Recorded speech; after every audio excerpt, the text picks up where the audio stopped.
અમદાવાદમાં આજે પડતર માંગોને લઈને ટીઆરબી જવાનો વિરોધ પર ઉતર્યા છે। જ્યારે અમદાવાદ શહેરમાં ટ્રાફિક સમસ્યા અત્યારથી નજરે પડી રહી છે। અમદાવાદના વાડજ પાસે જવાનો જે આખો આરટીઓથી વાડજ પાસેનો જવાનો જે ગાંધી આશ્રમ થઈને જે રોડ નીકળે છે, સાથે જ અહીંયા જે બ્રિજ આવેલો છે ત્યાં પણ ટ્રાફિક જામના દ્રશ્ય, આખો રસ્તો બંધ હોવાના ટ્રાફિકના કારણે ટ્રાફિક ચક્કા જામ હોવાના દ્રશ્ય સામે આવી રહ્યા છે। મહત્વનું છે કે એક તરફ તમામ ટ્રાફિક જવાનોએ હડતાલ પર ઉતરીને સરકાર સામે વિરોધ છે તે નોંધાવ્યો છે અને કલેક્ટર ખાતે આવેદનપત્ર પણ આપવાનું નક્કી કરવામાં આવ્યું છે। જ્યારે ટ્રાફિક જવાનોના આ વિરોધના પગલે સીધી જ અસર અમદાવાદ શહેરના રોડ રસ્તા અને ટ્રાફિકની સંખ્યામાં સતત વધારો થઈ રહેલો નજરે પડી રહ્યો છે।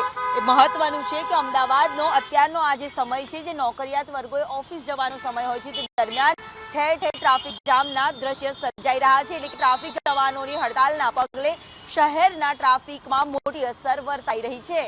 કેમેરામેન મનીષ વાણિયા સાથે દિવ્યા ચૌહાણ, સંદેશ ન્યૂઝ।